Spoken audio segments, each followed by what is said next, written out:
was a rather poor introduction.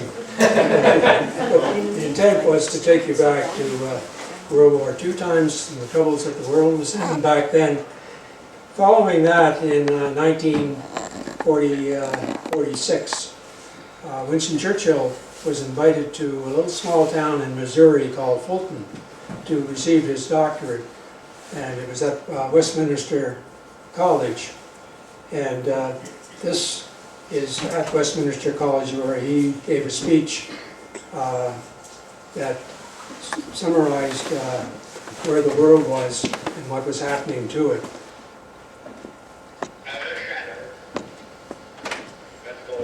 Mike's not picking up.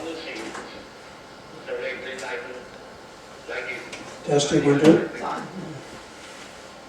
Nobody knows what Soviet Russia and its communist international organization intends to do in the immediate future, or what are the limits, if any, to their expansive and proselytizing tendencies. From Stettin in the Baltic to Trieste in the Adriatic, an iron curtain has descended across the continent. Behind that line lie all the capitals of the ancient states of Central and Eastern Europe. Warsaw, Berlin, Prague, Vienna, Budapest, Belgrade, Bucharest, and Sofia. All these famous cities and the populations around them lie in what I must call the Soviet sphere. Whatever conclusions may be drawn from these facts, in fact they are, this is certainly not the liberated Europe we fought to build up, nor is it one which contains the essentials of permanent peace. Twice the United States has had to send several millions of its young men across the Atlantic to find the war. But now, war can find any nation, wherever it may dwell, between dusk and dawn. Yeah, so that sets the stage for the Cold War, and it lasted almost 50 years. In 1947, they were starting to develop nuclear weapons on both sides. There's two types of nuclear weapons. The strategic ones, these are the big ones, and then there's the tactical nuclear weapons. Tactical are used within the theater of war. Excuse me, Eric, can you speak into the microphone? Yeah, okay, thank you. Yeah, the strategic nuclear weapons are the thermonuclear ones. They're the big ones, monster ones, usually delivered by the bombers, submarines, and missiles. The tactical ones are used in a theater of war, for example, in the Ukraine right now. And they're usually delivered by howitzers, which is a big gun, or by fighter airplanes, fighter bombers. And that's what I was flying, was the fighter bomber, the 104. There's four types of warfare, really. There's ABC. The A stands for atomic, the B is bacteriological, and the C is chemical. I didn't have a problem with the atomic. It's just a big bomb. It can be dirty, but it's just a big bomb, big explosion. The bacteriological stuff, it gets pretty crazy. And the chemical is just about as bad. A little vial dropped in the waterworks of a major city can knock everybody out, and then fires start and all hell breaks loose. And of course, in this day and age, there's cyber warfare, which takes you out into space. Canada's role in Europe was a contribution in two formats, one with the Air Force and one with the Army. And I'll concentrate on the Air Force one, which was the #1 Air Division based in France, southern Germany, and a little bit in the UK. The Canadian Army was up in northern Germany, and we didn't have any interface with them at all when I was over there. Later on, they moved them down to Baden-Zillingen, where I was based in after I got out of the military in '69. And the Army moved in there, I think, around '71. Oops, wrong way there. So in 1949, April 1949, the Allied powers formed NATO. And there were 12 countries in there initially. Article 5 is the key thing that in NATO you hear a little bit more about it in the press these days than what has been done over the last number of years. But Article 5 states that an armed attack against one or more of the nations shall be considered attack against them all. And they left this word attack fairly loose. So they knew that down the way it could go out as far as space. So it's purposely left attack. It doesn't say military attack, it doesn't say atomic or bacteriological or anything. Now we know it includes cyber warfare. NATO's three purposes are, the first one was to deter Soviet expansionism. Well, we pretty well handled that by finishing the Cold War, winning it. And then forbidding the revival of military nationalism in Europe. And that, for most part, has been accomplished. And then encouraging European political integration, which has also been accomplished by the EU. And the map there shows you a little bit of where the old lines were. That was the Iron Curtain down along here. Now, of course, these countries have all joined NATO, including the Baltic and Finland Finland up here and Sweden here. They're all part of NATO. It runs right down around. So it's got the Ukraine and Poland as the two satellites, and then there's a tiny little one over here in the Baltic, Leningrad, that's still attached to. So they have a little bit of a into the Baltic Sea from Russia.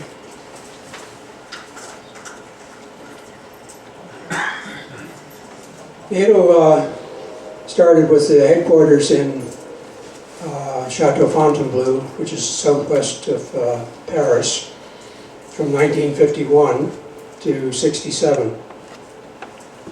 Very, very nice venue to be headquartered in. It's not very far from the French summer residence of the kings of France.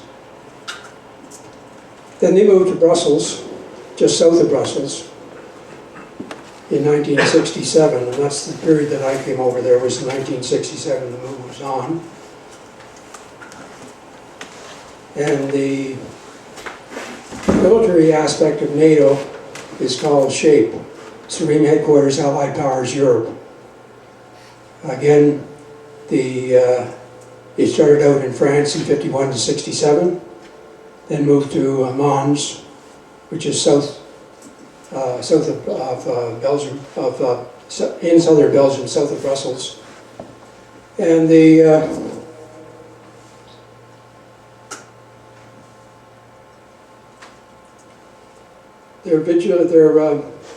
motto is vigilance is the price of liberty. There's a picture of Mons. I've flown over there a few times with the 104 and basically putting on parades and stuff, so we do a little fly past. And inside of SHAPE, Supreme Headquarters Allied Powers Europe, is various tactical air forces. We were part of the 4th Allied Tactical Air Force. One didn't exist, it only existed on paper. Almost got it going. It would have been up in the Nordic countries. 2 was Norway, Denmark, Northern Germany. 3 was the central part, including the UK, down through the Netherlands. 4 was southern Germany, and a little bit of France in here too, initially. And then 5 was down through Italy, and 6 was over in Turkey. The Greeks and the Turks don't get along, as you know. So there's actually 6 tactical air forces, or there were at that time, but we belong to the 4th. And I don't have it on this, probably on my jacket. There's I think probably there's a big red one there. Be down a white. I would say, no, doesn't say it. It's just the 104. It's a nice jacket. I don't have it there. This is the, that's the Air Force Association in Barrie, which is 441. And so they use the same crest in the Air Force Association as they do in the actual squadrons that are in the Air Force. So my squadron happened to be 422, but that's the crest from the, and a rather a hard one to put on kids' t-shirts. We had we support 2 squadrons, but the one in Barrie was going to Hawaii for a 2-week vacation. We wanted to give them the t-shirts with the crest on it. It said "Stock and Kill." You can't have a bunch of kids running around Hawaii with "Stock and Kill" on their t-shirts. So I came up with a solution for that. I said, do it in Latin. So we did it in Latin for them. But I thought I had the 4th Allied Tactical Air Force one on there. Sorry. This is the Canadian Air Division headquarters. So Air Division was part of 4 ATAF. And that was a very nice chateau in Metz, France, on the west side of the Moselle River, just south of the German-French border. Luxembourg is off to the west of there, about maybe 30 miles. Beautiful old building. Why was it built in, what's the country next to Holland? In Belgium? Where the headquarters, why was it built in Belgium? Because well, I get to that in a second, but it was originally in France. They moved to Belgium in 1967. Why did they pick Belgium? Short answer is de Gaulle. Pardon? De Gaulle. General de Gaulle. Okay. Then they moved from Metz to Lahr, and this was downsizing the air division. And Lahr is south of Strasbourg on the German side of the border, down where that little airplane is, right about there. I think the next slide will have there's an overhead shot of the airfield. The typical airfields after World War II were designed to have these marguerites, and these were for the fighter airplanes. But since they were there, we still use them. So looking at Air Division in 1950, when it was formed, there were 4 wings, 1, 2, 3, and 4, one being in Marville, France. 2 was Grotonkin, also in France, a big swamp. 3 wing was Zweibrücken in Germany, West Germany, and 4 wing was Baden-Zillingen in Baden-Baden. Yellow Jack was a radar site at Metz, just outside where I showed you that big, beautiful chateau. There was a radar base there. And then over in England, there was a supply base. And later on, there was a base up in Prestwick in Scotland where they overhauled the airplanes. Initially, there were 3 squadrons of Sabres in each of the four wings. So that was 12 squadrons and about 25 airplanes per squadron. You're looking at some pretty big numbers. As I said, the F-86 Sabre was here we go again, see if we can play a little bit for you.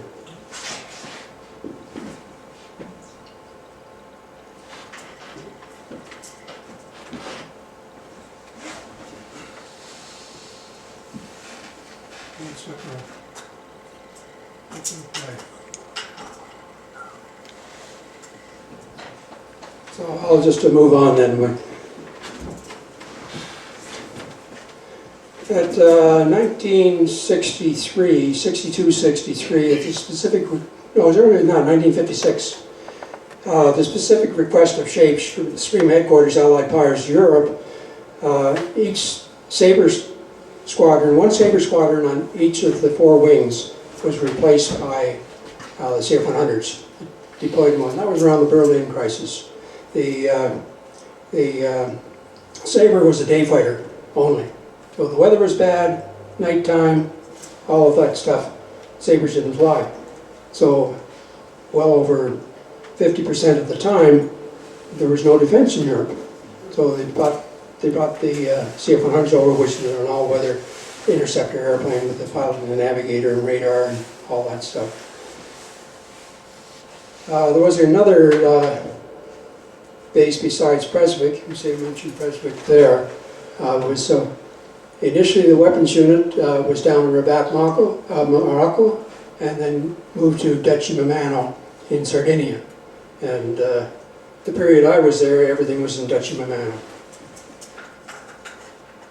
Here's the CF-100.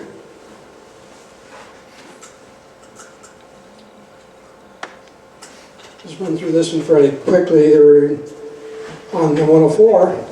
It was brought in '63 because they figured that the Sabres and the CF-100s could no longer contain the Eastern powers should they decide to come across the Iron Curtain to the west. So they introduced the tactical nuclear weapon. And for that they needed a different airplane to deliver it. And they choose the 104. There were 8 squadrons initially, including the operational training unit at Cold Lake.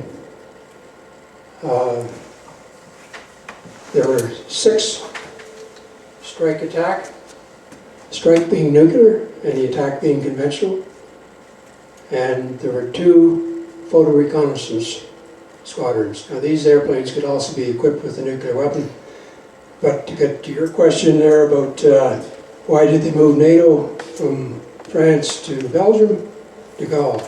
He did not want any American nuclear weapons on French soil.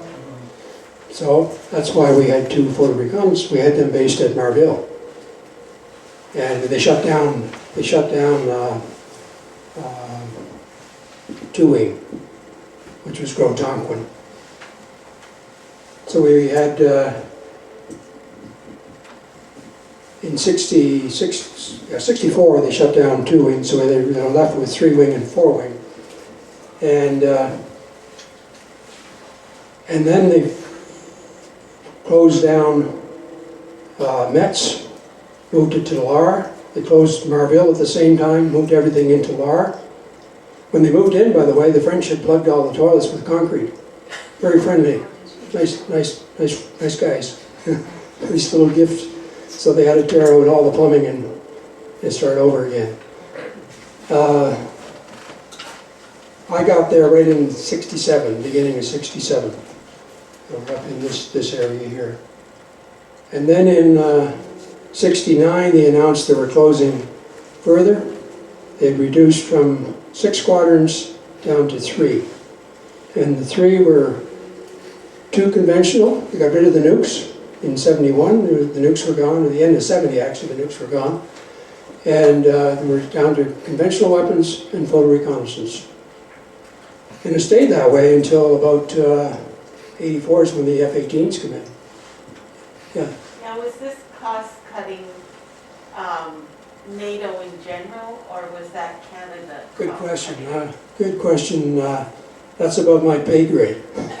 So, it was political. It was political, and cost and everything else. And the airplanes were wearing down. We blew the hell out of the airplanes. There's no 2 ways about it. We had very high time airplanes in comparison to the Germans and the Benelux countries and so on. And we wound up giving our airplane. We overhauled them in Prestwick in Scotland, so basically 0-timed them, and then gave them to the other countries, the Danes, the Norwegians, some to the Belgians, I think. Oh no, they went down to Greece and to Turkey. And eventually, the last of the 104s, I went over from the 85 for the stand down and a week-long party, but the last squadron, they gave all the airplanes to Turkey. So this was, they were, the Canadian base was financed by Canada? Yes and no. It was owned by the Germans, provided by the Germans, all the support, civilian support. Typical Air Force base, about 500 people. And people in uniform are probably around 200-300, and about a couple hundred maintenance people in there. Everything from vehicle drivers to maintenance, painters, plumbers, all of that was local stuff.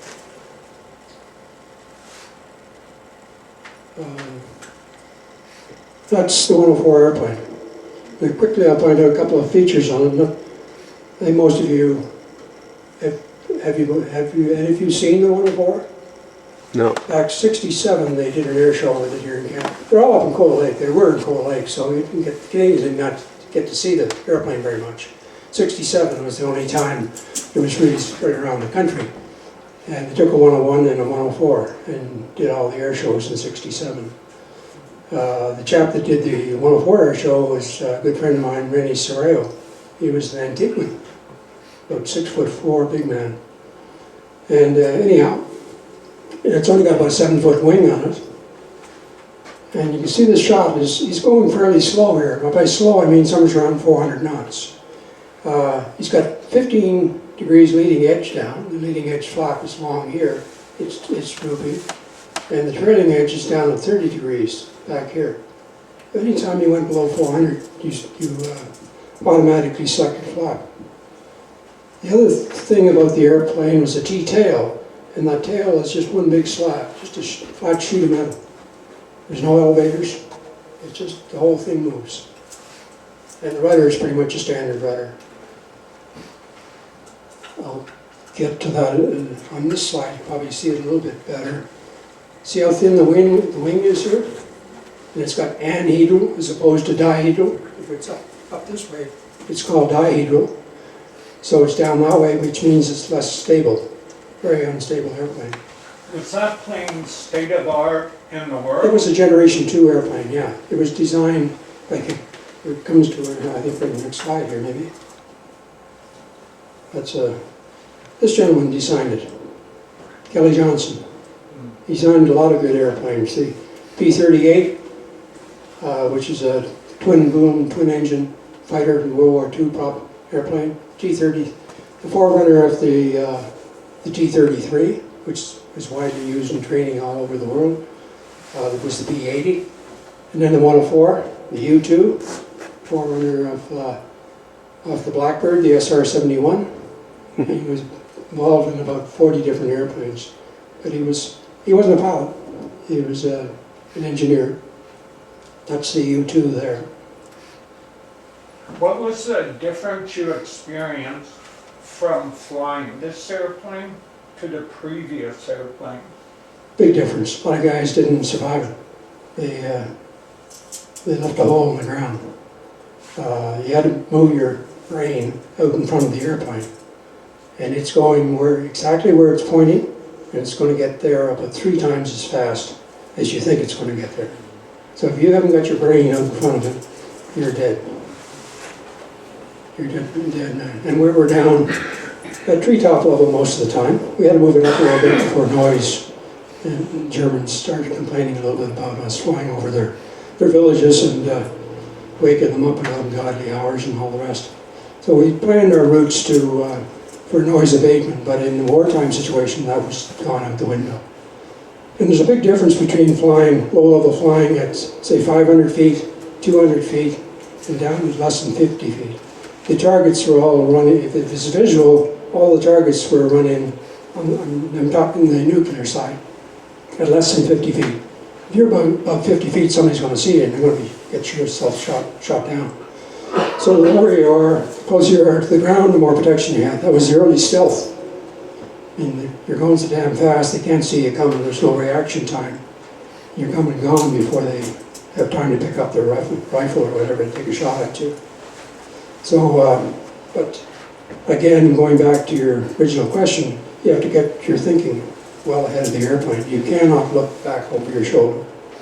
If you do that, it's just a question of time until you're running into How something. far, like if you're driving a race car, you look so far ahead. When you're driving a plane like this, how far do you look ahead? It depended on the visibility. And in Europe, where the visibility was the pitch. Here in Canada and America, VFR, flying visual flight rules, say 3 miles and 1,000 feet.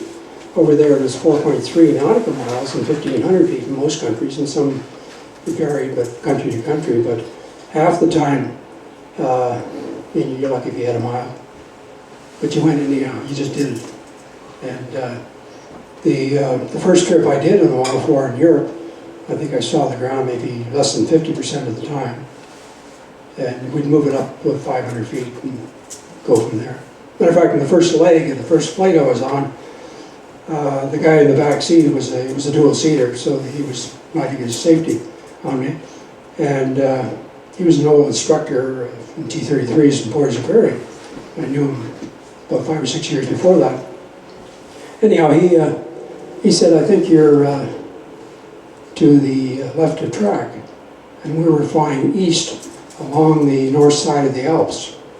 So on the foothills, if I turned to the right, would turn me into the mountains. Now we were on top of cloud at the time, just skimming the tops of cloud. Couldn't get a good look at the ground, so I was using the radar and you can do ground bait on the radar. And I said, no, we're right of track. Not very far, you know, I'm talking a couple hundred yards. But anyhow, we settled the question. There was a German airfield off to the left, and on the map, a little strip map that you had to navigate on, it had the TACAN, which is the distance measuring equipment on it, and the distance off to the left when you went by it. And I was right, so he just shut up and let me fly the rest of the trip. We got back to the base. Base was below limits. He said, what are you going to do? I said, I'm going to do an approach. Take it down to 200.5. And we did that, didn't see anything. So what are you going to do now? I said, well, I got all kinds of fuel, so we can divert to the other base. But before we do that, I'm going to take it down to 150 feet. And I did a very slow go around 150 feet, and I saw the Zulu shack in between the taxiway and the runway. He said, what are you going to do now? I said, I'm going to run around the land. And we landed in the third one. But that was just a question of instrument flying. If you couldn't fly instruments, second nature, again, it's just like the question about how far you got to get your brain ahead of the airplane. Anyhow, getting off track there a little bit. These are some more of the statistics on the airplane. When they decided on the 104 for Europe, it was largely a question of Vietnam War was cranking up. The Americans needed the 105. We already got the exchange for shutting down the Arrow. Diefenbaker got the 101s for Canada and the Beaumark missiles. That's a 101 back there. This is a Super Sabre, first airplane with an afterburner. That's the 105 there. They used it in Vietnam because they could haul tons of weapons. And I forget what that is there. This is the 104 here. And you probably all heard about the controversy about the Germans in the 104. They had a loss rate and so on. It was never a pilot thing. It was always a maintenance issue. They had 1956, Germany didn't have an air force. In 1964, they're flying a Mach 2 fighter, low level in the dirt, all in the whole 9 yards. So their maintenance wasn't there. They didn't have a backbone of the air force. So some of the statistics there. From a standing start with the airplane, with no weapons on it, just a very basic airplane, it set a lot of records. And we had a G model, so it had a little bit more thrust, a little bit heavier as well. But it'd take you 90 seconds to 50,000 feet from a standing start. So that's why I showed you that one where it was climbing. This one. He's clean. The airplane is clean there, you got the flaps up and he's just climbing. Probably supersonic.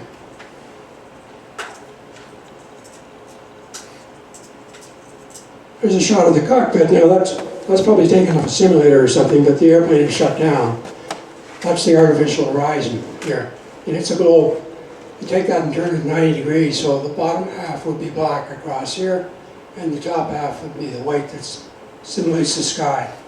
You got the compass all the way around the equator, and each of the longitudes, you can see the longitudes running right around the globe. So you can do a full automatic sequence on there just on instruments. This is the radar. It has a line that goes up the center, that's your track, and you've got a little indicator on both sides of it here, so it'll keep your wings level so you're not having to look up here to make sure that your wings are level all the time. This is the typical compass and the TACAN. You can switch from the TACAN or to the INS, the Inertial Navigation System. which we had, which was a piece of junk. All I ever expected from that thing was to keep this thing operating.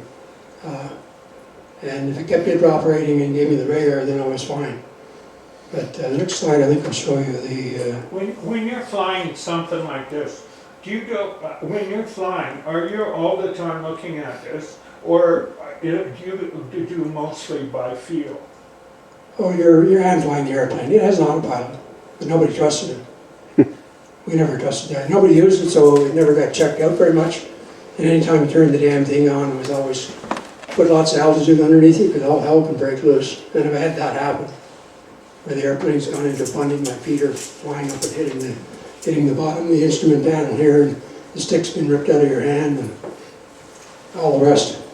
But so nobody ever trusted the autopilot. But these are the engine instruments here. Weapons panel down here, that's the gear lever over here, that one there. That's the throttle. Flap lever's outboard there. Your radar controls are here. And down this side is a lot of armament, circuit breakers, and the inertial navigation system, that kind of stuff. Excuse me. Who built this plane in Lockheed. Lockheed? And how much does it weigh? But the Canadian ones were built under license from Lockheed by Canadair in Montreal. Oh, Yeah, always kept the duals. The dual seater, the twin seaters are all Lockheed's. They're all American airplanes.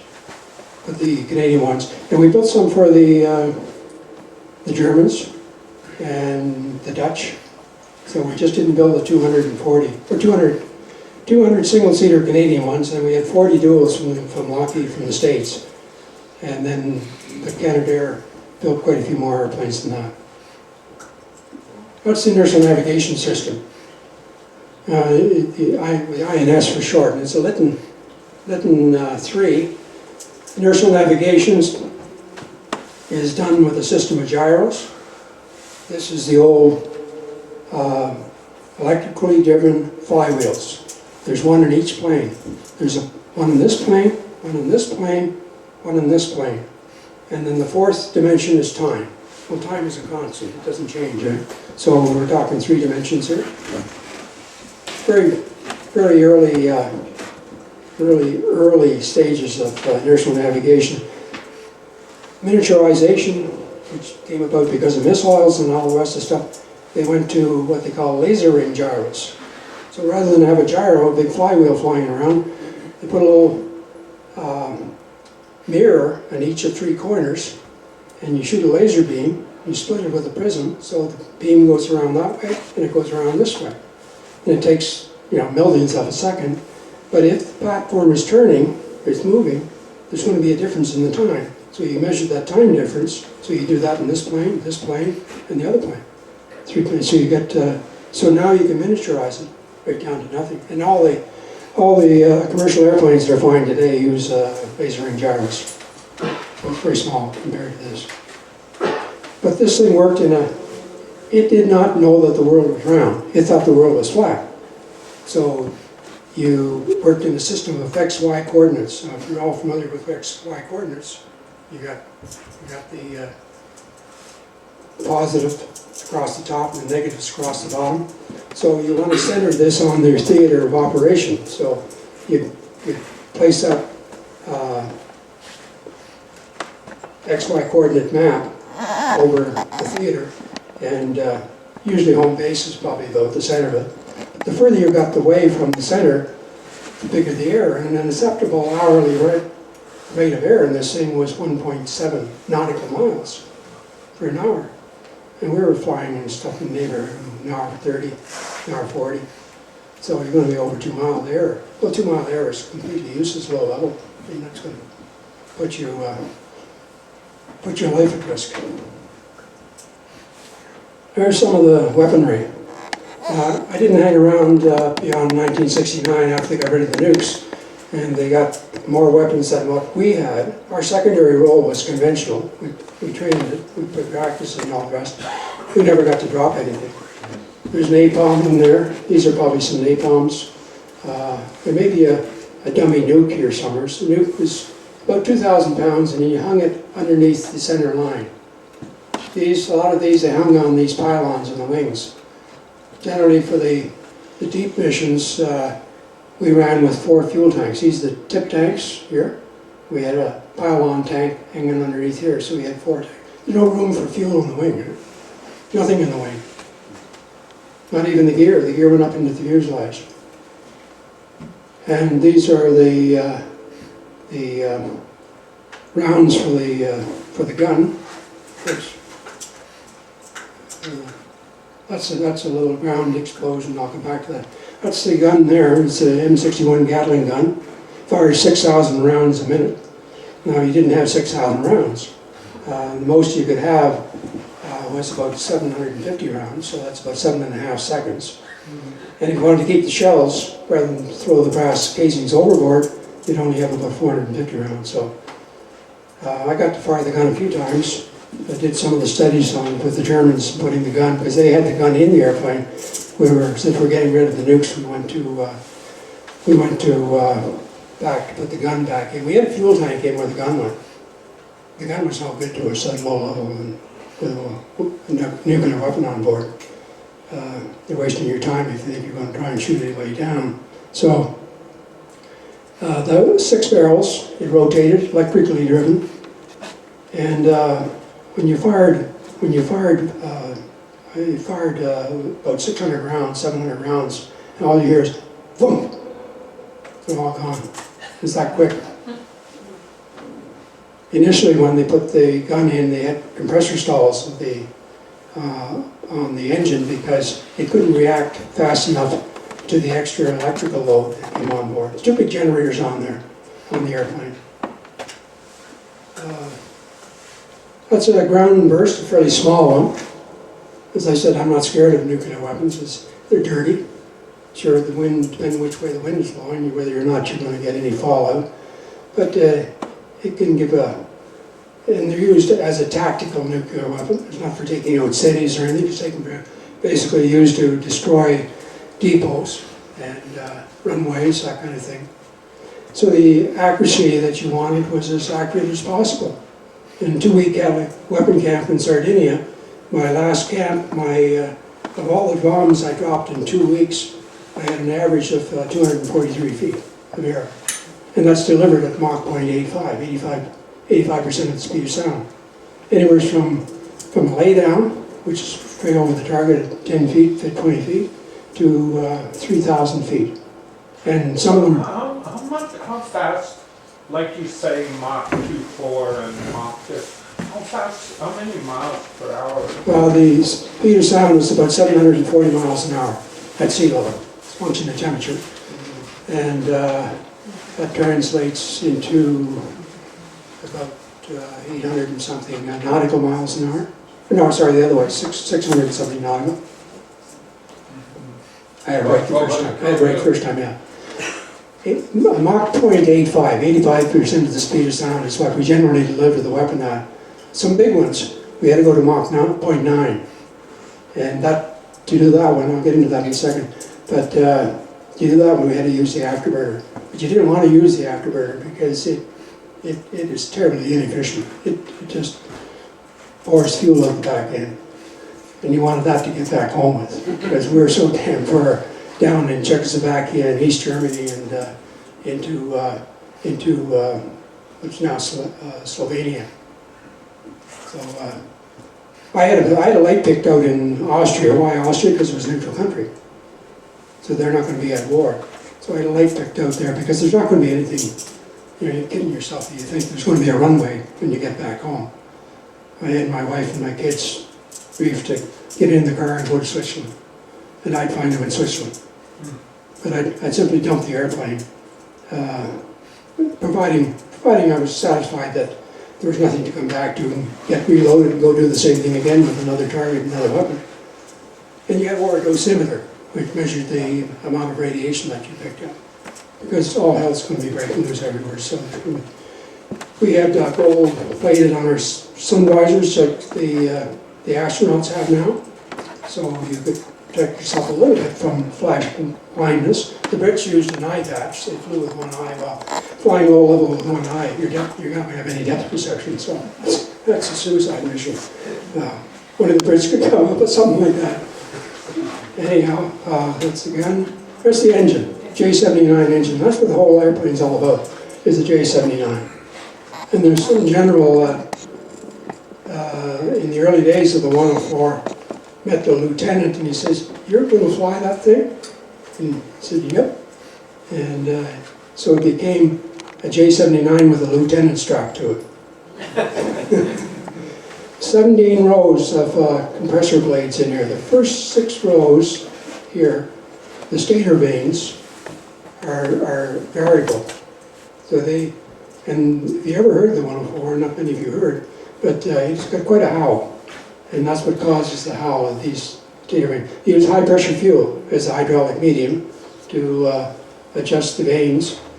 Back here is the afterburner, and the tail end is all titanium, of course, and they use the engine oil as a hydraulic medium back here. But up here they use a high pressure fuel. And I wasn't getting into now. When you go supersonic, get up around 1.4 times the speed of sound. The fuel control unit pulls out some stops, and it allows the RPM to go from 100% up to about 114%. And these guide vanes feather. They become parallel to the airflow. So you're getting a little bit of ramjet stuff. So now the faster you go from 1.4 on up to Mach 2, 2.5, it becomes a function of temperature.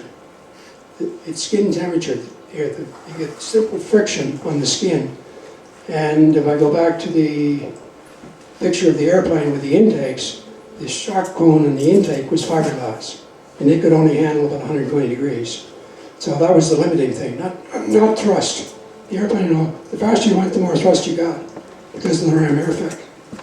So when you got around Mach 2, depending on the temperature, the altitude, everything else, you got a big slow line, saying slow, slow, slow. So, excuse me ladies, but you got to have pretty big gonads not to come out of afterburner and say that's fast enough. I'm not going to push the envelope anymore. Because if you keep on going, it'll self-destruct. Simply because of temperature. Things are going to melt and come apart. We had 10,000 pounds of static thrust at sea level. And with the afterburner, it gave you another 57% more, up to 15,700. The airplane weighed about, I think, 15.8 empty.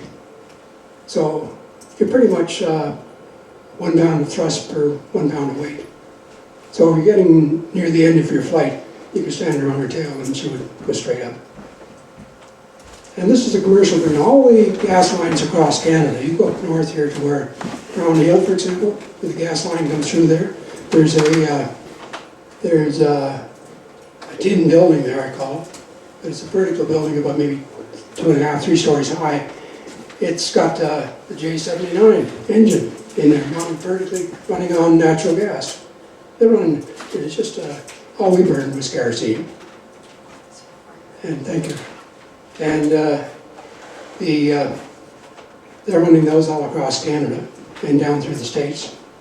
So it's a very, very commercial version. And then they took that engine, the old core of the engine, and made the CF6 engine, which is the one they have in the 747s, the DC-10s, 767s. And they bumped that up, put a big fan on the front of it and put a shroud around it, and they bump it up to about, the 767 had about 56,000 pounds of thrust. And the DC-10, I think we got up to nearly 60,000 pounds of thrust. That's just technology, but this was, as I said, a Generation 2 airplane, so built in 1950s. 52, I think, was the first flight. That's some of the squadrons, the logos. That was my squadron here, this one, the Hatchet. Our motto was, "This arm shall do it." Sorry, this one. This one is 422. Our sister squadron was 421. We called them all chiefs and no Indians because they had one wing commander and 5 squadron leaders. Or 1 light colonel and 5 majors. We called them all chiefs and no Indians. Some of the others here, like this one, is The Blue Nose Squadron, it didn't last very long. 439, it lasted until they got rid of the nukes.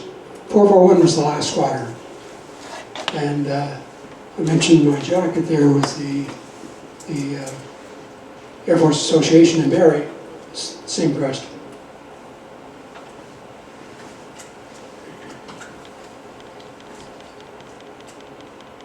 It's a little video I can get. You see a bit of the visibility issues in this one, and you'll also see the engine wasn't all that efficient back in those days, put out a lot of black smoke.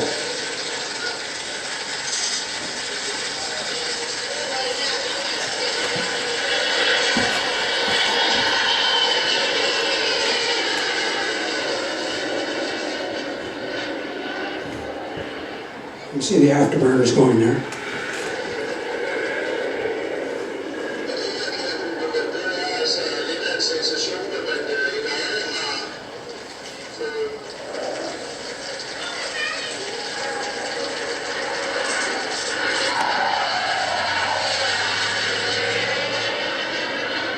A little bit of the howl there, but not very much.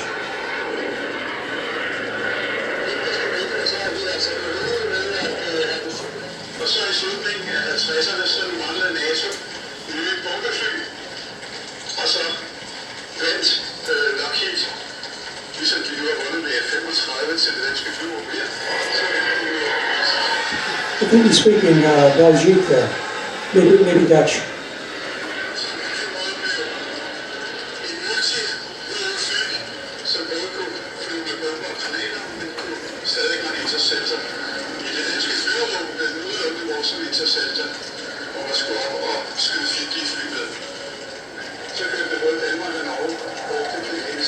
That's pretty much a average European day. When you take off, what G-force would there be? I have no idea. I'm sorry? What G-forces would there be?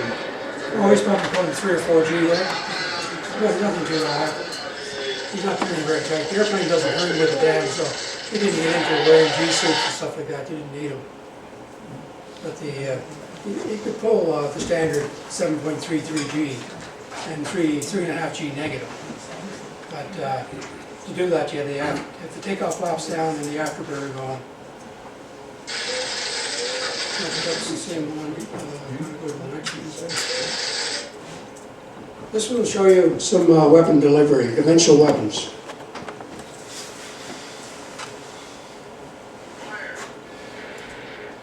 That's the gun.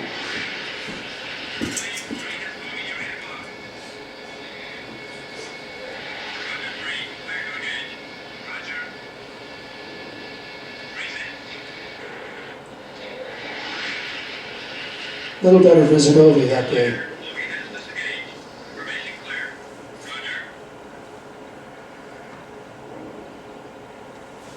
This is, I recognize the range, it's in Bavaria.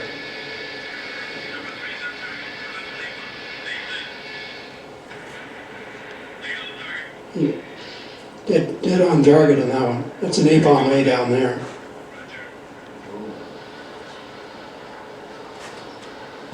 And they're just joined up and they're heading back home to base. So.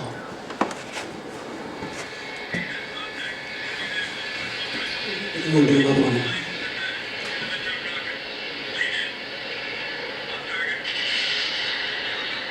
Rockets. Those are the 2.75 rockets that they used to use in the CF-100.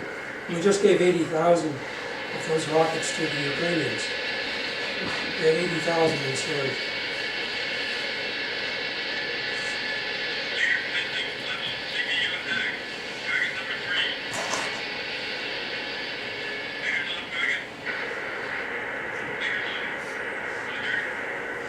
How much impact is there on the flying of the plane while you're launching those missiles?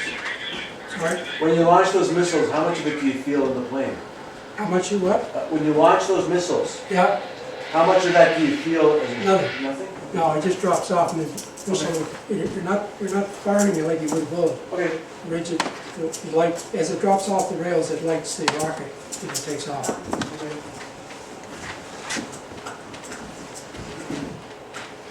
So that's pretty well the end of the 104 stuff. Then in 1985, they stood the last squadron down, as I said, and they gave the airplanes to Turkey. And the F-18s were taking over. And that's a whole other ballgame. The F-18 was a third generation fighter. And they went through the, actually I'm wrong there, the F-4, the Phantoms were third generation. The F-18s are fourth generation. Now the F-35 is coming in as a fifth generation fighter. But the sixth one's going to be, I'm not sure they're going to have a battlefield cockpit or not. Probably all going to be drones. And anyhow, the 18s were all at bottom. They closed their bar.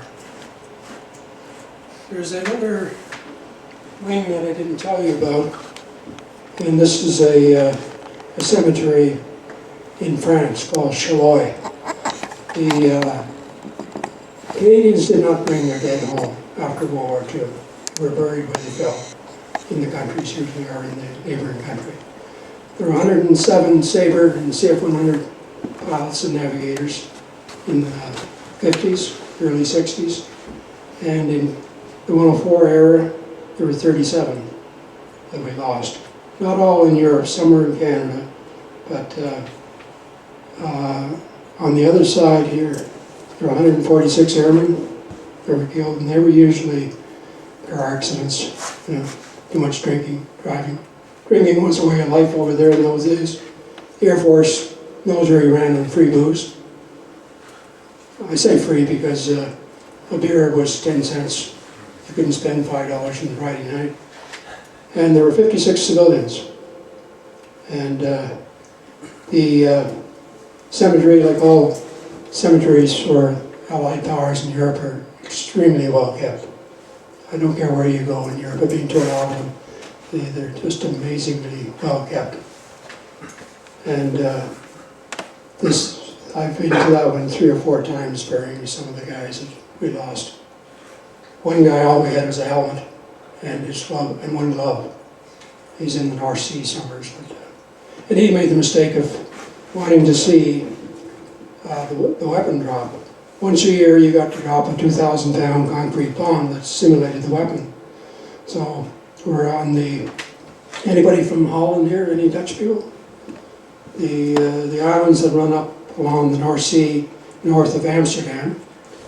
There's one that's called Vlieland, and it was a low sandbar, covered at water, high tide, but it was used as the target.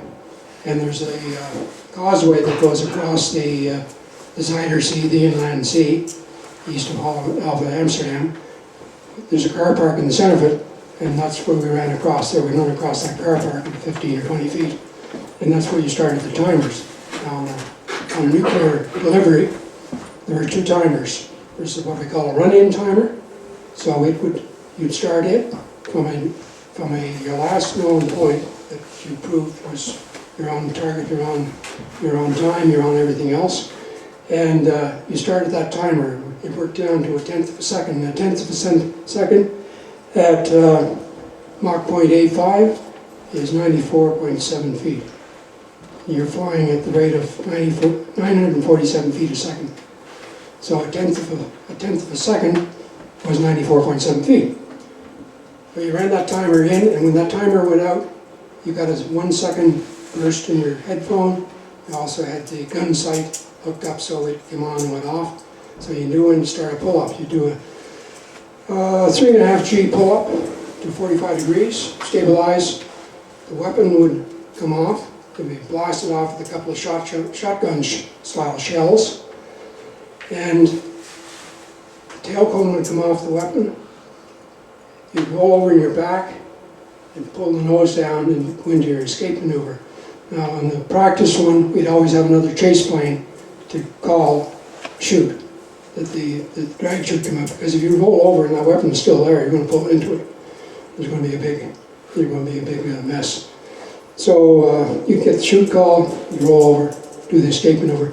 This particular gentleman decided, he was an ex-Sabre pilot, He was fairly new in squadron, but he was very, very experienced. He took a couple of tours in Sabres. He had done a tour in Europe, come back, done a tour in a radar site, went down to Chatham, instructed on Sabres for 3 years, and then got on the 104 program, came over to high time. He cranked it around, wanted to see this thing floating down the parachute. And visibility being what it is over the North Sea, he lost situational awareness. All we found was part of his helmet and one glove. He's down in the sand on the North Sea making oil. Anyhow, that's the other wing, and this is the final shot that I have. And you all know what that one is. It's a Libby Ridge from World War I. The price of freedom. Well, you can see these are silhouettes of people killed. So any questions? So where are we at now with NATO in terms of, do we have, Good question. Donald Trump wants to get rid of NATO. yeah, He doesn't think very much of it. but does It still Canada stands. Canada have people overseas? We have, yes, we have contingent in Latvia, Canadians in uniform as part of NATO. I can have every active fighter pilot in Canada in my house. Maybe take out the 9 snowbirds, if you want to call them fighter pilots. Most of them would be fighter pilots if they haven't done a tour yet on the F-18. But every one of them would have a chair, and 2 4.5 a beer would give everybody a beer. There's about 36 active fighter pilots left in Canada. Now in the Sabre days, they had over 300, and plus the CF-100s on top of that. So it just our military has been decimated. It's only there basically in name only. Now there's a whole other side of the military, of course, than the fighter game. The transports and the maritime command and search and rescue, helicopters, all that kind of stuff. So there are other pilots, but they're not fighter pilots. And in this day and age, fighter pilots, not everybody can become an F-18 fighter pilot. For one thing, the G forces that these guys are pulling today, they're up around 9.5 Gs, and it's pretty strenuous. I did 3 trips on the 104 one time, and I said never again. It was just, it's too much of a mental load. It wasn't a physical load, it was a mental load. To stay that far ahead of the airplane on the 3rd mission, I simply moved it up. It was up to a good safe altitude, and I was along for the ride. I was beat. Go ahead.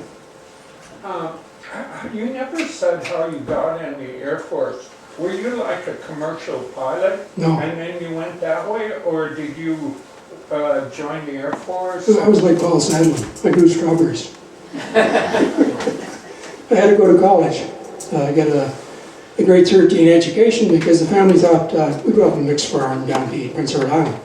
Potatoes and was cash crop, strawberries were cash crop, turnips, whatever. And we had some dairy cattle, we had some beef cattle, some hogs, but all small time operation. And I had an older brother that was going to OVC in Guelph as a veterinarian. They wanted me to go through there too, and excuse my French ladies, but sticking my arm up a cow's butt for a living wasn't my idea. Having a good time, so I joined the Air Force. Second time I was in Summerside, I was there to have a medical and join the Air Force. So if you want to say I was kind of the black sheep in the family for a few years because I jumped ship. I was the first of my Canadian generations to come up to Canada for employment. All the others went down the East Coast, down in Boston, far down as Maryland. There's cousins all up and down the East Coast. My mother's family came to Toronto, and some of them went out to the Alberta, up in Peace River District, homesteaded. She had a whole string of Websters. Webster was the family name up there. And, but the Camerons all hung in PEI that went down the East Coast. So I knew I wanted to fly. I knew that as a kid growing up. I used to build model airplanes and stuff. But I never waited for the glue to dry, so they would always disintegrate on me. So, but I had to get a grade 13 education in PEI to equate to a grade 13 here in Ontario. And to do that, there was no high school system back then, so it was a question of going to Charlottetown, to either a government college called Prince of Wales, or to a sectarian college, which was St. Dunstan's. And St. Dunstan's was affiliated with Antigonish, St. FX University in Antigonish. So they could give an arts degree, and I think it was primarily because of the church. But I went the government route and got my 1 year of university, which equated to. But to do that, there was no high school system, so we worked a same semester system as the high schools, as the universities. So that allowed us to be off in April, which meant we could plant strawberries, look after them through to the fall. It worked out great. Not only that, we employed all the kids in the area. We had about 25, 30 girls were the best strawberry pickers by far. One girl picked, and these were the days when the berries were really bigger than maybe my thumbnail. She picked 400 boxes one day and she got 20 bucks. The average guy swinging bales of hay and potatoes and stuff was making $5. So she made 4 times what the guy would. Yes, ma'am. Do you miss flying? I miss the people. When I left the Air Force in '69, went to Vancouver and joined CP. That phase of my life is over. I was married with 2 kids. Kids are starting school. Get your head into the airlines. I was there for the money. More engines, more money, the usual thing. And so my first trip, I was on a DC-8. I was the 3rd pilot, the engineer, if you will.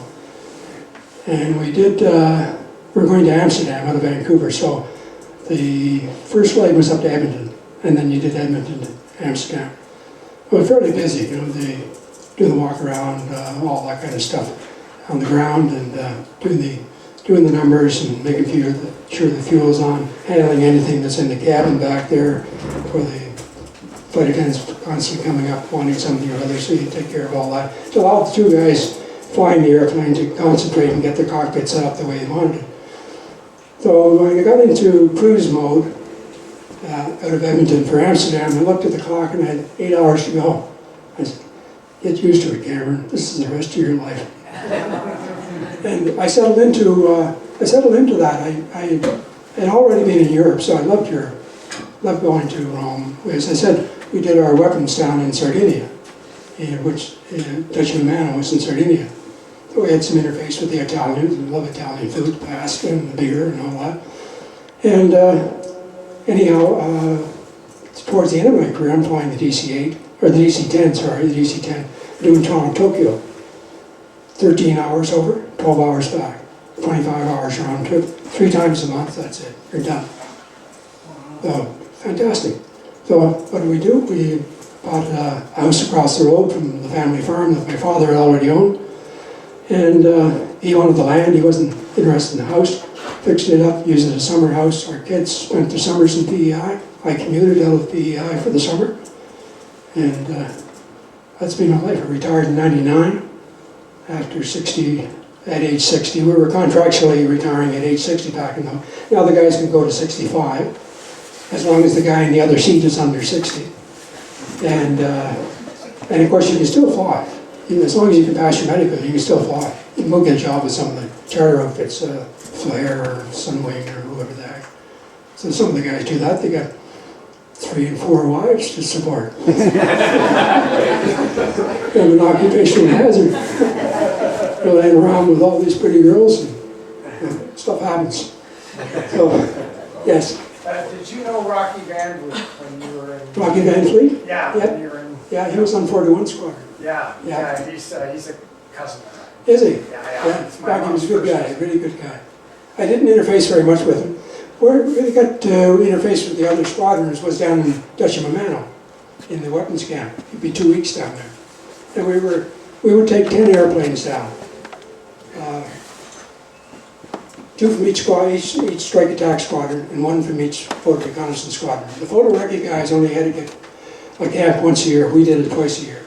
So I spent a month a year in Sardinia. Matter of fact, I swapped PMQs, military housing, with my old squadron buddy, who's now the weapons officer down there. So my wife and children went down on a Herc, and his wife and his 2 children came up to Baden. We swapped cars, and and the children had a great holiday, 2 weeks in Dutchamamano. And they lived on the Poeto, the beach area downtown. We were inland a bit, about maybe 15, 20 miles from the north of Cagliari, the main city. And anyhow, that gets off in a whole other direction. But yeah, Rocky was a great guy, one of the good guys. Ralph Annis was CO of the squadron, and Ralph was an ex-Sabre pilot. He had I think his record still stands, a speed record across Canada. He and Chuck Chattermose, and Chuck has written a couple of books in Sabre. They started in Victoria, the 2 Sabres, flew across Canada, landed in Bagotville, Quebec. Did a hot refueling. I think they kept the engines going, just poured the fuel into the wings, off again, and landed in Halifax at the old Dartmouth Airport. I forget what they call it. It's a Navy base anyhow. But that's at the speed record across Canada. About a little over 5 hours. But they had good tailwinds, they had all that kind of stuff. Like Bud White went for trying to break the altitude record with the 104. He was a test pilot. And in Ottawa, they used number 700. The airplanes were numbered, the Canadair build. We were talking about Canadair earlier, to your question. From 701 to 900. Those are the numbers of the Canadian airplanes. 700 was actually an A model airplane, one of the early 104s that they brought up to Canadair to use as a platform to build the G model airplanes on. What they did with the G was they beefed up the airframe a bit to stand the turbulence and bounding of the low level flying. Because I only ever slowed the 104 down once. It was the dual seater, and I was going underneath the base of a CB, a thunderstorm. And it was a little bit rough. And we had 4 tanks, you know. The tanks were doing this up in the wing, twisting, and he was getting bounced around pretty good in the back seat. You don't feel it much when you got a hold of the stick and the throttle, you know. I never even thought about the airplane, actually, when I was flying it. You didn't think about the airplane. It's just, I was going somewhere.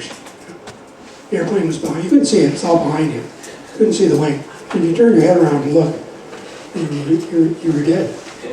So unless you're at altitude, of course. You're at altitude, different thing. But I got off, Rocky was a good guy, but I never had the opportunity to drink a lot of beer with him. So you mentioned that you think that drones are going to be taking over from airplanes. I'm sorry? So any thoughts on that? Drones taking Drones, over yeah. from Oh, airplanes. drones, yeah. That's the 6th generation fighter. They're designing the 6th generation fighter right now.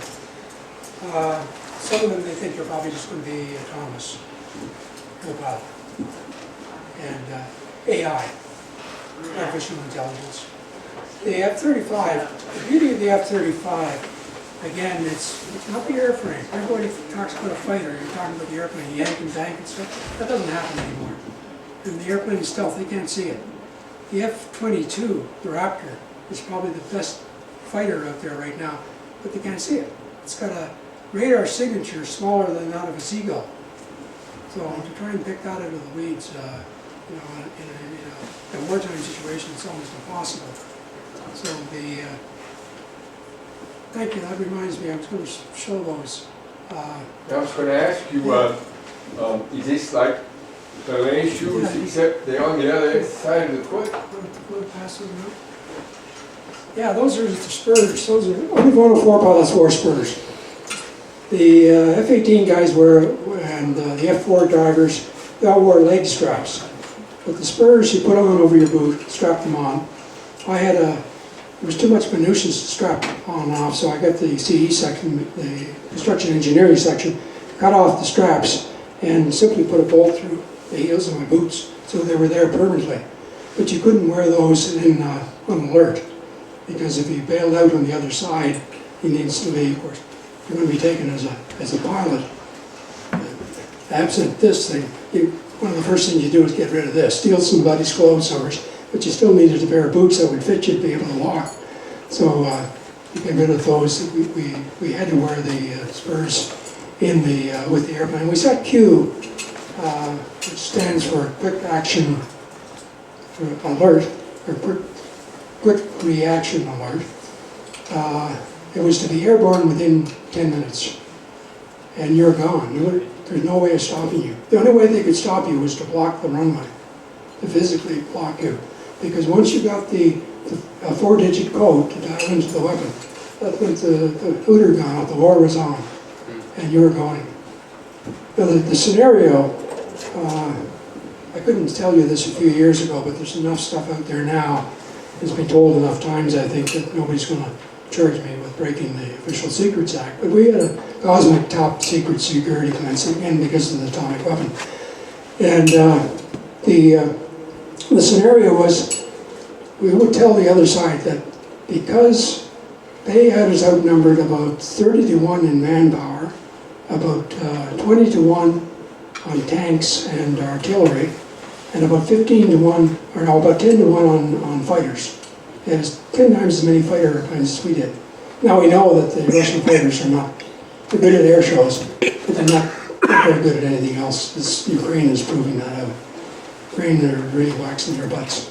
Anyhow, the scenario was that we would tell them we're going to drop a nuke on our side of the border, where it was going to go off and at what time. So we'd go send one airplane out and it would do that. That would prove the fact that we were willing to use tactical nuclear weapons if they kept coming west. I was in vacation in Lago di Garda in northern Italy when Czechoslovakia happened in 1967. And there was nothing, nobody lifted a finger. Absolutely nothing. So that was all prearranged. They simply said okay. But they knew that if they kept on coming, now the purpose of the spurs, go back to them, you strap those on and they clip on the back end here. This thing here hooked into a ball that was on a cable. So you climb into the airplane, hook the spurs on, and then you put your feet out on the rudder pedals, dragging the cable out. So on an ejection, first thing that would happen would be the canopy would go off. At the same time, the cable was on a little coil, would wind up, pull your feet back into the stirrups of the seat. There's an armrest that came down with a webbing in the side to keep your arms from flattening up, because if you've got two dislocated shoulders, you're not going to be able to do very much in escape and evasion. So the idea was to keep the body and soul together while you went up in the rocket. And we needed 90 knots in the runway. The 90 knots was because there's a little 6-foot chute that was spring-loaded. And just before that happened, as you went up in the chute, up in on the seat, you got seat separation. And there were two straps that you were sitting on. They were connected to a roller. That would fire. The harness and everything else would blow apart. The roller would fire, roll up these straps so they were pulled tight and pull you out of the seat, or give you a boot in the butt, send you out of the seat. Now the seat separating from you in the windstream pulled the parachute, but you still had a lanyard here you could go to and manually deploy the chute if that system failed or whatever the heck. Anyhow, and then the other thing that happened was we had the cutters. When you went up your feet got pulled back, and then there was a little anvil with a 22 bullet that fired, and it cut the cable. So you had to put that much cable sticking out of the back end of your boots. So that's one of the things you really wanted to get rid of as you're coming down in the chute, particularly if you're going to land in water, because you would deploy a dinghy, an air-blown dinghy. You want to climb into the dinghy with a piece of cable sticking out of the back end. You're going to be pumping air for a while. Yeah, the Germans, I mentioned the Germans earlier about their 104 and their maintenance bomb. To bolster their morale a bit, they instituted the Martin Baker seat, which is British seat, as opposed to the North American seat. And the Baker seat was a rocket that fired, and the seat was, the parachute was integral with the seat. Now, I put the parachute on and then climbed into the airplane. In the Martin Baker system, the seat was in the airplane. The parachute was in the airplane, inside the seat. So as you went up, everything happened automatically. The seat was blown, you kicked out of the seat, everything opened. So they had a 0-0 capability. They could eject right on start up they didn't need that little 6-foot chute to deploy, and it pulled out the main chute. And the other thing, because we were low level and high speed, we had a 24-foot chute, and a very big chute. So they said it was the equivalent of jumping off of a 14-foot building. Well, that wall is what, 12 feet, so maybe up to the ceiling. You're going to hit the ground pretty hard. And most guys that hit the ground wound up with a busted ankle or something like that. So, Did you have to practice that? yeah, we practiced it in a hangar. Kind of a Mickey Mouse thing.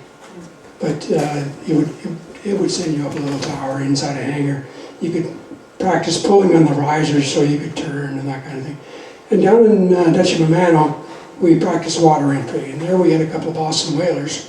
One, we had a platform that was 14 feet high, so you'd get all hooked up to the other Boston whaler boat. He would put a hook onto the harness behind you, and you'd stand on the edge of this platform when you're ready, you'd step off backwards, he'd take off with the boat, so you'd go down into the water, come up, and the scenario was to spread your arms and your legs wide. He's pulling you on the risers of the harness from behind, so you're going to be on your back. So the water's going to be coming over the top of your helmet. And a few other things you had to do. You had to get rid of the oxygen mask and whatnot. So, and then after you were in the water, of course, the first thing you do is deploy the dinghy and pull it towards you. You can't swim towards it because you've got a wind or something. The idea of him pulling you was to simulate a wind. Now, if you're drifting towards shore, well, you just ride on your back, right until you hit the beach.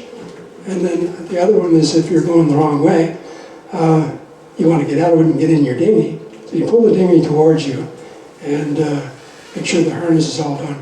Get one arm through underneath the harness, take a big gulp of air, do a roll, and spin out of it and let the chute or the boat take off in its own.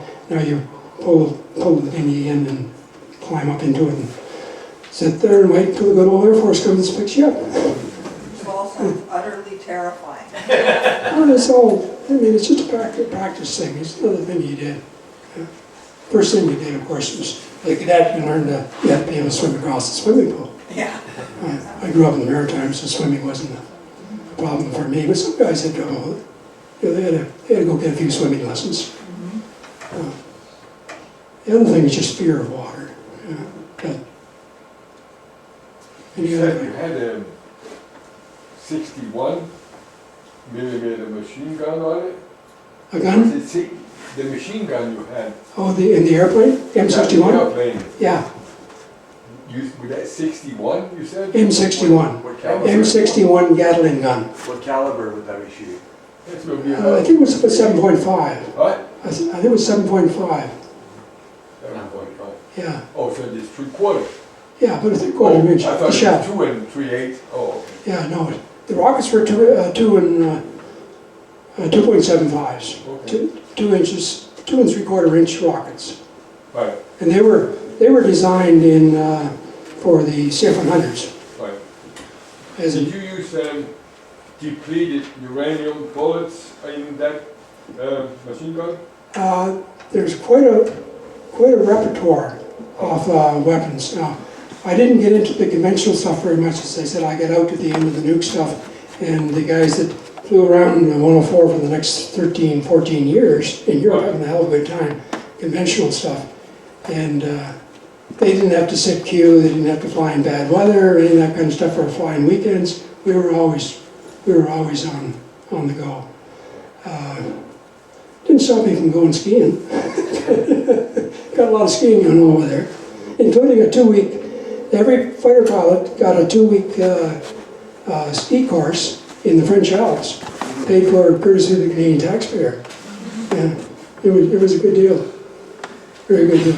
Yes? When you were showing the weapons that the planes carried, you showed the palm bombs. Were they carried by all the planes or just select, or? Napalm? Yeah, were they used? No, any of the 104s could carry the napalm. Yeah, you could use 3, one on each pylon of the wing, and one in the center line. Where would they be used? They were used conventionally. I was on the last year I was on squadron, I was weapons officer, and we had a special weapons camp, 1-week camp down in Decimamano in Sardinia, where we're going to get to do a lot of this live ammunition stuff. We never got permission to do anything. The only thing we did do was, all this stuff was coming out of Vietnam, right? Vietnam War was big at the time, so we're getting a lot of feedback from the F4 drivers and the the F105 drivers, the thud. Thud was 105. The reason they call it the thud was that's the noise the seat made when you ejected. And there's a lot of it. Americans lost a ton of airplanes. I think they lost something over 500 F4s, 500s. They don't tell you that. And the 105s, it was mostly ground fire. But back to your question there about the napalm and stuff, we never did get permission to drop it. But what we did do is wheel attack. We had 8 or 10 airplanes, I guess 8 airplanes, 2 sections of 4s. We went up in the interior in Decimamano, and there was a big cliff. I remember this big cliff, and we were on top of this cliff doing this wheel attack. We split the airplanes up, and they're going around and around the wheel, and the target was in the center. Well, there was a herd of sheep in the center, and this guy probably had I don't know, 500 or 600 head of sheep in this. All we succeeded in doing was stampeding these sheep over the cliff. The Canadian government paid for it, no taxpayer. Never heard a word about it. But as you went around this wheel, the idea was one guy would peel off, he'd go in, and as he was coming off, he would call off, and the guys coming in on the other side. Meanwhile, they're flying top cover. Anybody else coming in there, they want to break off and go after them. But they'd all take turns on the target. But the Americans went out all the time with Robin Olds was the famous guy from Vietnam Wars. He had 5 confirmed kills. We think he had 6 or 7, but when you had 5, as a senior officer, they would ground you. They wouldn't let you go anymore. So he very conveniently didn't log the other kills. And so he carried on. But one of the things he came up with was he disguised 8 F4s, Phantoms, as 105s. In other words, they were the ones that were doing this low-level stuff, going in, dropping the weapons. So they went in, and lo and behold, when the North Vietnamese launched their MiG-21s up against them, they were the F4s, not the 105s. And the F4 could turn pretty good. It had 2 J79 engines in it, 104 engines in. Disadvantage was the darn thing smoked. If you wanted to find an American in Europe, you just went up with an altitude, looked down, and you could see the smoke. Well, you follow the smoke up, there's the airplane. But they cleaned that up eventually. And Did you fly U-2s? no, I didn't, but no Canadians did, but Americans did. And I met a few U-2 pilots. Yeah. They had a U-2 come apart, coming back from the other side over near what they call the Fulda Gap, on the way into Berlin. You come back, 80,000 feet or something, and then spiral down. Just a big glider. But Sabre decided he wanted to get a little closer and have a good look at him. And then he went by, and of course, the turbulence took the wings off this U-2, so the guy bailed out again. To bail out, mechanical error. Yes, any question down there? I was wondering, your comment about the money spent by Canada, we're not even at 2%. No, we're 1.38% right now. Yeah. What's your feeling on that? Generally speaking, It's criminal. I think It's so. criminal. Yeah.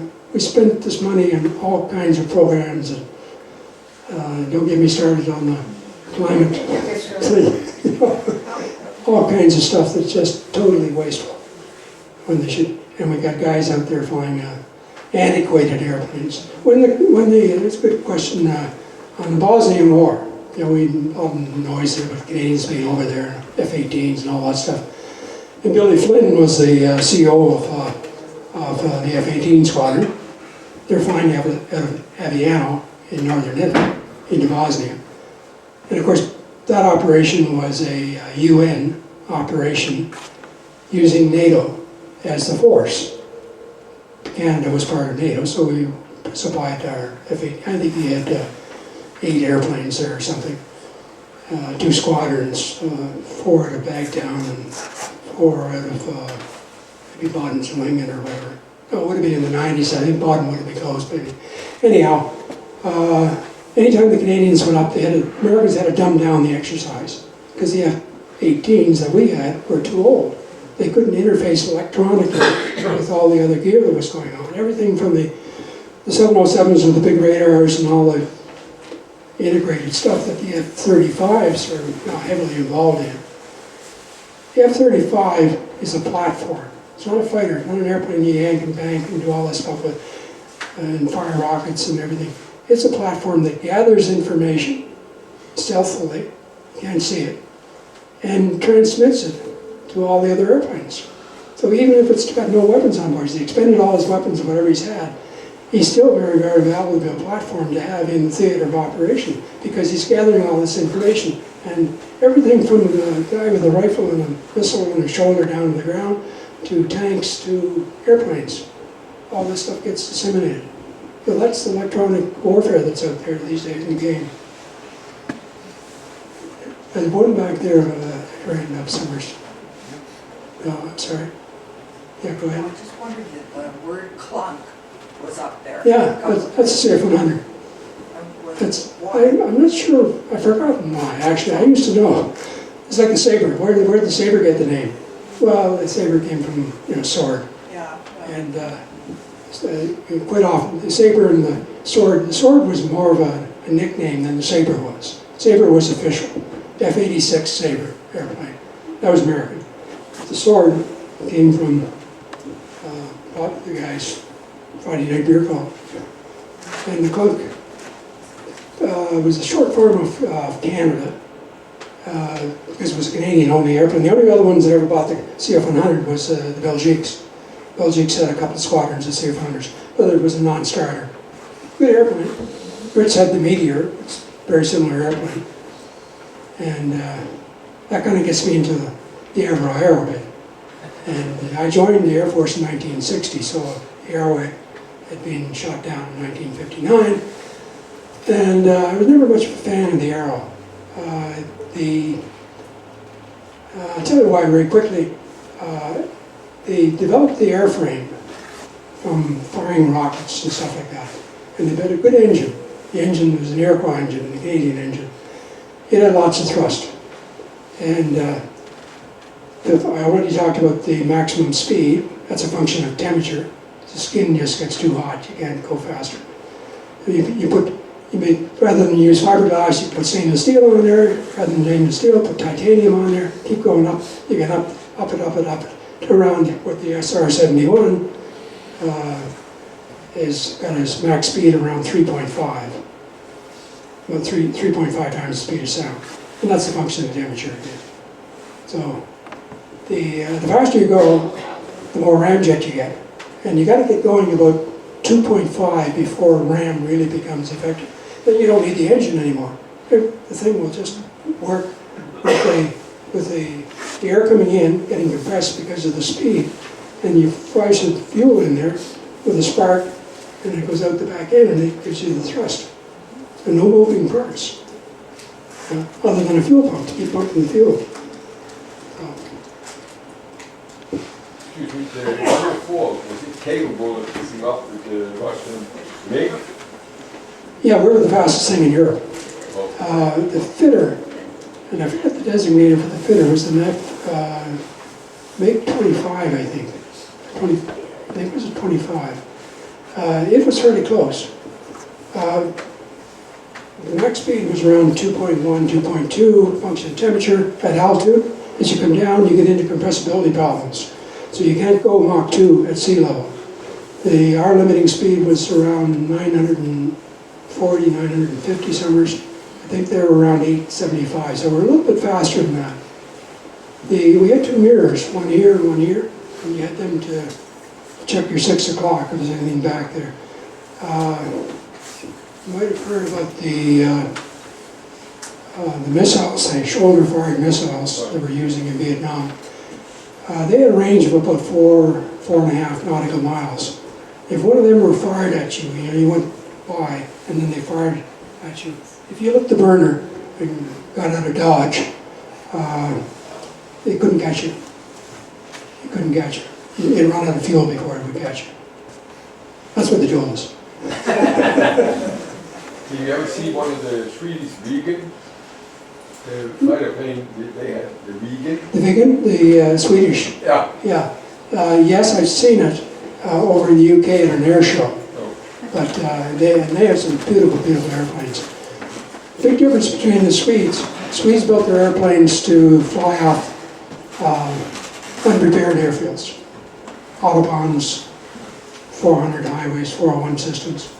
You know, when Eisenhower built the I system in the United States, the M-ways, as the Brits would say, there's a stipulation when they build them that I think it's every 15 miles, there has to be a straight stretch of highway where they can use it as an airport, or an airfield. Now the Swedes do that as a matter of record. Their airplanes. Now American airplanes, you have to have a clean runway. Fog, foreign object damage was a major issue with. I was always amazed when I came out into the commercial world how dirty the airports are. There's garbage flying around all over the place. In the military, you never saw that. There was one piece of garbage that on the ramp, somebody was going to have to pay for it.